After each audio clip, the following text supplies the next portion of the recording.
हमारे विभिन्न ज्ञानवर्धक कार्यक्रम देखने के लिए आप हमें अभी सब्सक्राइब करें, बेल आइकन को प्रेस करें ताकि आप देख सकें हमारा कार्यक्रम सबसे पहले।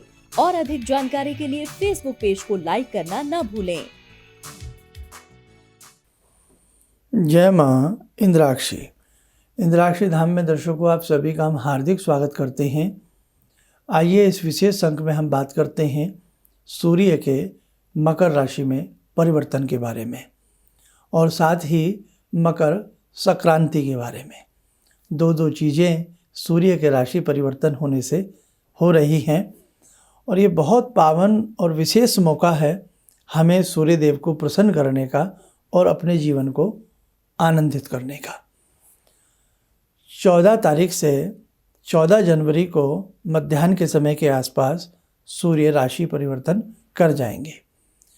सूर्य धनु राशि से निकल करके मकर राशि में प्रवेश कर जाएंगे। तो सूर्य का मकर राशि में जाना ये अपने आप में एक बहुत बड़ी आध्यात्मिक रूप इसका बन जाता है। वैसे तो सूर्य हर महीने एक राशि में परिवर्तित होते हैं।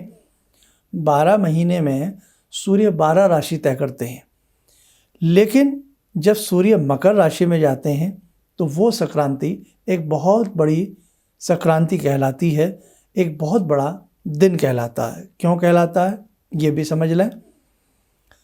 सूर्य का वैसे तो ये 1 महीने के लिए राशि परिवर्तन रहेगा मकर राशि में, उसके बाद सूर्य निकल करके मकर से कुंभ में चले जाएंगे।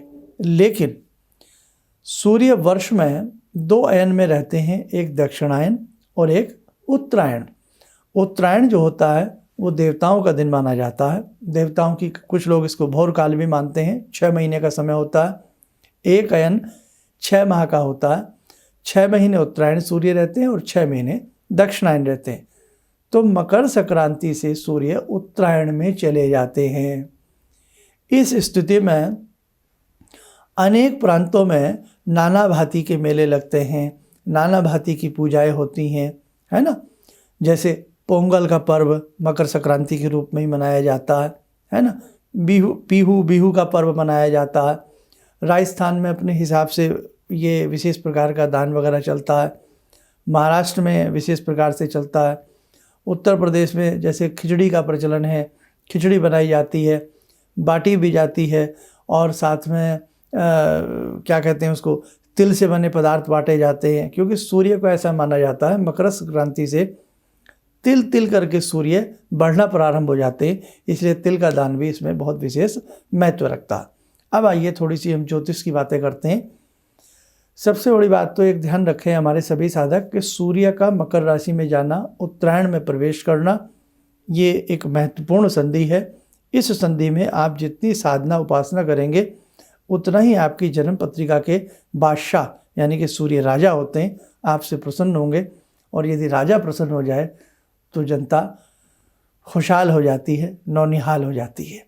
तो पहले तो आइए मैं 14 जनवरी को जो सूर्य परिवर्तन की कुंडली बन रही है वो आप देख लीजिए। देखिए आप अपनी स्क्रीन के ऊपर। आइए 14 जनवरी की हम ये कुंडली देखें। मेष लगन के हिसाब से ये कुंडली है और इसमें द्वितीय भाव में चंद्र ग्रहण है, राहु चंद्र एक साथ हैं। अष्टम भाव में मंगल और केतु हैं।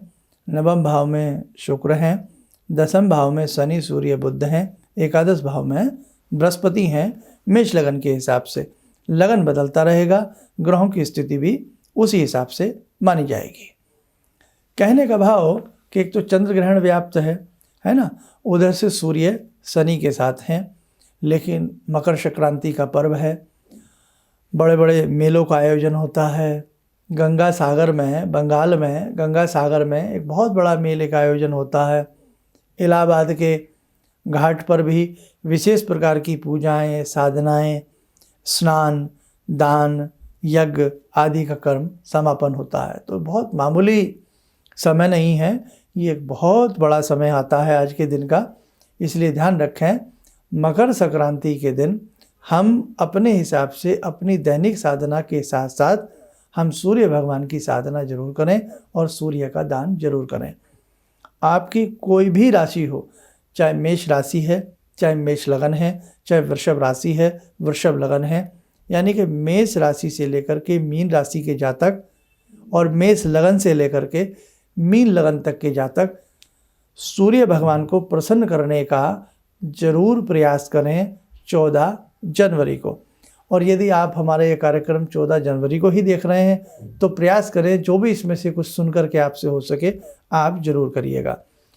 14 जनवरी के बाद देखेंगे तो मेन दिन तो आपके हाथ से निकल जाएगा, लेकिन फिर भी सूर्य के निमित्त आप रविवार के दिन अपनी उपासना जरूर करना, क्योंकि सूर्य भगवान 1 महीने के लिए मकर राशि में रहेंगे।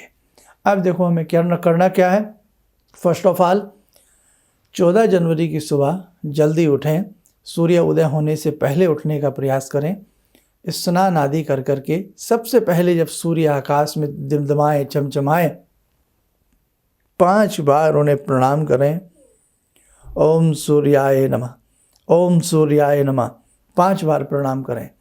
ओज तेज के स्वामी हैं, आपके अंदर ओज तेज प्रकट होगा, अंधकार को दूर कर देते हैं, तो हमारे जीवन का अंधकार भी सूर्य देव की कृपा से दूर होगा। नवग्रहों के राजा हैं, राजा हमसे प्रसन्न रहें, बाकी हमारे ग्रह अच्छे हो ही जाएंगे। दूसरी बात, आपकी जन्म पत्रिका में हो सकता है जन्म से सूर्य ग्रहण हो सकता है सूर्य शनि के साथ हो, जैसे अब भी योग बन रहा है इस बार की कुंडली में भी, और हो सकता है सूर्य तुला राशि के हों, तुला राशि के सूर्य भी कमज़ोर हो जाते हैं। तो आपके लिए तो बहुत अच्छा है, आप सूर्य देव की साधना करें तो सुबह सुबह उठ करके 5 बार सूर्य भगवान को प्रणाम करें। आत्मा का भी कारक है, आत्मा में बल आता है, जिसकी आत्मा कहते हैं ना, जिसकी आत्मा मर गई उसको आत्मबल मर जाता है। तो आपकी आत्मा सुदृढ़ हो, आपके पाप धुलें, अच्छे कर्मों का आपके जीवन में उदय हो, और आपके जीवन में जैसे सूर्य प्रकाश बखेरते हैं आपके जीवन में प्रकाशो उत्सव हो जाए। तो सबसे पहले सुबह उठ करके प्रणाम करेंगे, फिर अपने पूजा के दरबार में बैठ करके एक छोटी सी कोई प्लेट हो, उस प्लेट में गोलाकार चित्र बना लें, जैसे सूर्य का चित्र हो, और किरणें बना लें, सिंदूर से बना लें, जो मस्तक पे सिंदूर लगाते हैं उसी से आप बना लें, और बना करके समझें ये सूर्य देव है, उनकी पंचोपचार पूजा करें। धूप दीप फल फूल आदि उनको अर्पण करें अपने सिंपल तरीके से, और जिन्हें आती है विधि 16 प्रकार से अर्पण कर लें, पंचोपचार से अर्पण कर लें, और करने के बाद आप आदित्य हृदय स्तोत्र का मन से पाठ करना। और जिनसे आदित्य हृदय स्तोत्र नहीं पढ़ा जाता है तो वो क्या करें, सूर्य का प्रचलित मंत्र और आसान मंत्र सुन लीजिए आप हमसे। ओम सूर्याय नमः, या तो ये, या ओम ह्रीं सूर्याय नमः, इसे तो पढ़ ही सकते हो आप, आसान है। ओम ह्रीं सूर्याय नमः, इस मंत्र की रुद्राक्ष माला से 5 माला आप ज़रूर करिएगा। माला करनी नहीं आती तो टाइमली 10 मिनट ओम ह्रीं सूर्याय नमः, ओम ह्रीं सूर्याय नमः अनवरत तरीके से इस मंत्र को जाप करें। पहले जो तस्तरी में आपने सूर्य बनाए हैं उनकी आप पूजा कर लें, जैसे धूप दीप आदि चढ़ा लें अपनी इच्छा से, नमस्कार करें।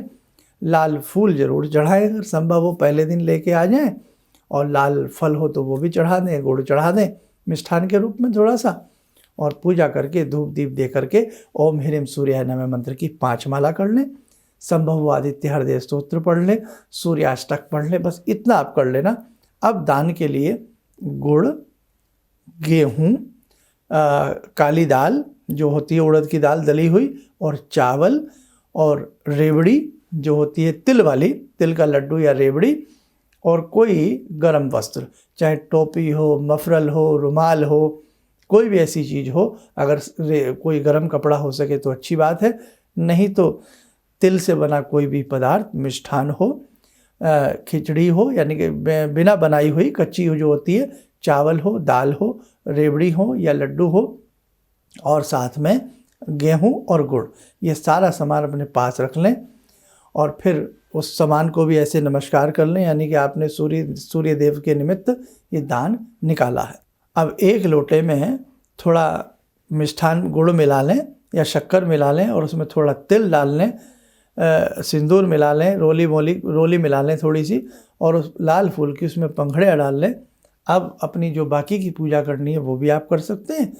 फिर उठें और सूर्य देव को प्रणाम करें और सूर्य भगवान को ओम सूर्याय नमः बोलते हुए या सूर्य का अर्घ मंत्र बोलते हुए आप सूर्य देव को ये जल दें। और जब जल दें तो जल ऐसी जगह दें जिसके ऊपर जूता चप्पल ना आए, आपके पैर ना आए, और जल देते समय वो छींटे आपके पाँव पर ना आए, अर्थात किसी गमले में, किसी ऐसे पात्र में सूर्य देव को वो जल अर्पण करें। जब जल सारा दे दें तो जल की हल्की सी बिंदी मस्तक के ऊपर लगाएं।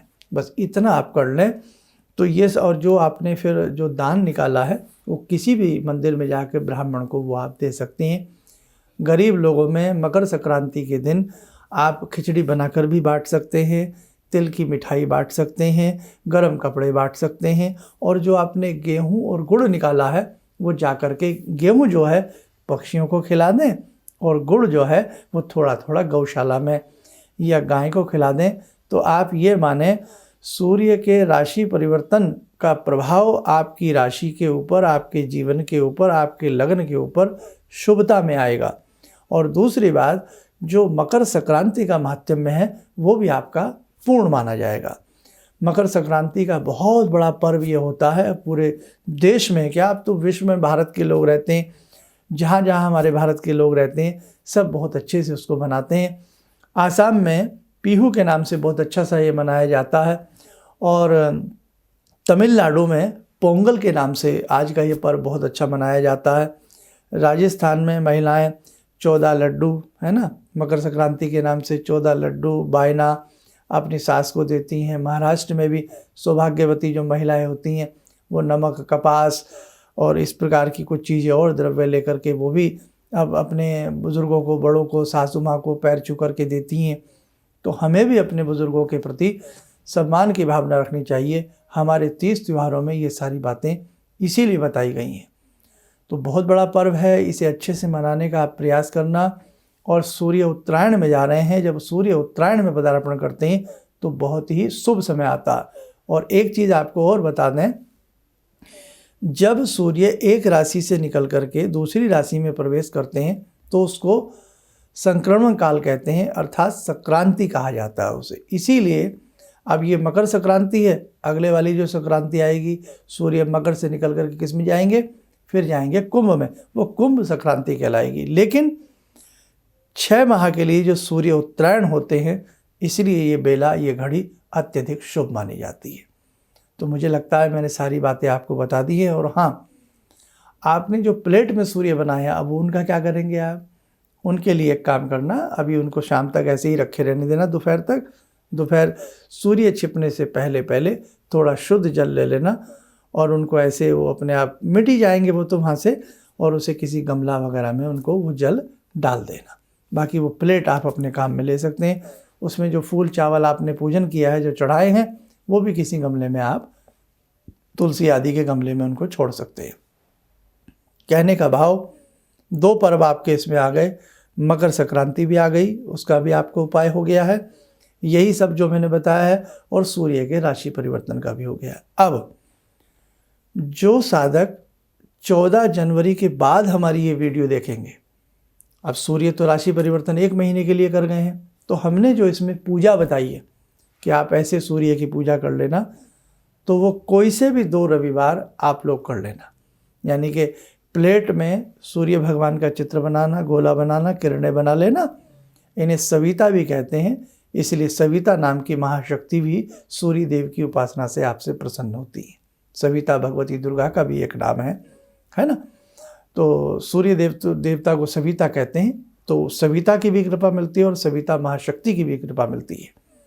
ऐसे ही गोला बना लें और ऐसे ही पंचोपचार या षोडशोपचार से पूजन करके सूर्य भगवान का किसी और अगले संडे में आदित्य हृदय स्तोत्र ना पढ़ा जाए तो ओम ह्रीं सूर्याय नमः इस मंत्र की 5 माला या 10 मिनट, सूर्याष्टक, सूर्य के 108 नाम भी पढ़ सकते हैं, और थोड़ा सा उस दिन गुड़ और गेहूं का दान निकाल देना बस। अगले 2 रविवारों में जो बाद में हमारा वीडियो देख रहे हैं, और यदि जो 14 जनवरी को भी देख रहे हैं, पहले भी जिन्होंने देख लिया है, बाद में भी आप 2 संडे ये पूजा और दान करना चाहे तो भी आप कर सकते हैं। आपको बहुत ही अच्छे प्रकार की सुख शांति जीवन में प्राप्त होगी। दूसरी बात, और जो मैंने गुड़ और गेहूं बताया वो उसी प्रकार से गुड़ गाय को, गेहूं पक्षियों को। बहुत लोग डर जाते हैं कि मेरे सूर्य मेरे ऊपर नकारात्मक प्रभाव डालेंगे, मेरी राशि पर इस मकर संक्रांति में क्या लॉटरी निकल जाएगी, जैकपॉट लगेगा या क्या होगा। देखो भाई, होने वाला कुछ नहीं है। जो हमने कर्म किए हैं हमें उसी का फल मिलता है। अब मकर संक्रांति में भी हम अच्छा कर्म करें ताकि हम अपने आने वाले दिनों को और शुभ मना सकें। इसलिए बिल्कुल मत डरना कि आपकी राशि का प्रभाव क्या रहेगा, आपके ऊपर कौन सी राशि, कौन सा ग्रह हावी होगा। आपको कतई भी नहीं डरना। जब एक साधक माला लेकर के अपने आराध्य की पूजा में लीन हो जाता है ना, उसे आंधी झंझकारों से डरना नहीं चाहिए। भगवान अपने आप उसकी सुरक्षा करते हैं। आप एक बहुत बड़ी साधना के स्वामी हैं, आप बहुत बड़े अच्छे एक साधक हैं। बस भगवान के ऊपर, सूर्य देव के ऊपर अटूट विश्वास रखना। सूर्य कदापि भेदभाव नहीं करते, वो छोटे बड़े को नहीं देखते। राजा के मकान के ऊपर भी वैसी धूप डालते हैं जैसे गरीब की मचान के ऊपर। इसलिए भगवान अमीर गरीब के भेद को नहीं जानते हैं। आप किसी भी चीज़ को लेकर के मत डरना, बस अच्छे से अपने सूर्य भगवान को प्रणाम करके उनकी पूजा कर लेना। आपका दिन शुभ होगा, आपका जीवन अच्छा होगा और आपकी जन्मांक में, जन्म पत्रिका में और आपकी हाथ की रेखाओं में सूर्य आपके उज्जवल रूप में प्रकट होंगे। आप घबराएं ना, आपके भी भाग्य का सूर्य अवश्य उदय होगा।